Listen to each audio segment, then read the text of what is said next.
I think you'll find a lot of value in the first 5 minutes because you can simply describe what you're looking for and get a list of vendors that might interest you and probably solve the problem that you're looking to solve. I am the director of application security at the Motley Fool. Didn't have an application security group, and I started it back in 2020. From the perspective of security for AI, it truly is changing the security landscape. As our software development teams are adopting AI into the stack, how can we make sure that we're securing it appropriately? But it's also for AI for security because we're doing a lot of traditional security work that can be improved by AI and AI technologies. Using both lenses, that's kind of like what's changing my work in the past year and hopefully for the better.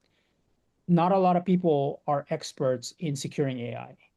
And so we see a lot of vendors who are providing that thought leadership and guidance. I've been asked to sit in a business context meeting where for 1 or 2 hours, we were just talking about the value to our business. That's not really helping me do my job because I care about solving the technical aspects of my problem. There's so many vendors in this space. That's why leveraging tools like Sagetap is very beneficial. I can simply tell Sagetap, this is what my project is. And Sagetap tells me, oh, here are some vendors that would be interesting to you. Here's what other people have said about them. And we're able to meet with vendors and get like the demo that I want.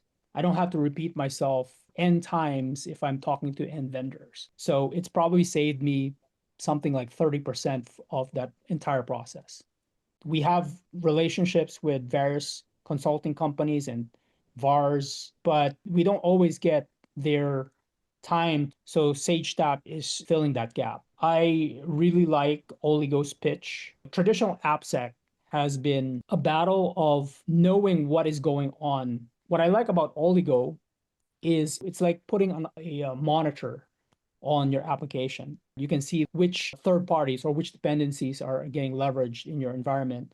So even if you had a third party vulnerability, maybe it's not really something that you need to be concerned about because it never gets to that path. I think that's really cool that they're able to fix that false positive problem and help security teams to identify real issues. The other one I can think of is this company called Secureframe. Secureframe is a third-party risk management vendor. Like most companies, we're seeing thousands of vendors in our portfolio. And knowing which vendors should be looked at with a more critical eye is really important because they might be doing something risky. And if it's concerning your sensitive data, then that's probably something that you want to have a second eye on. And so they are leveraging AI so that you can essentially identify these kind of problems. At the end of the day, you're saving time in terms of all the busy work that you would probably have to do without it. I think you'll find a lot of value in the first 5 minutes because you can simply describe what you're looking for and get a list of vendors that might interest you and probably solve the problem that you're looking to solve.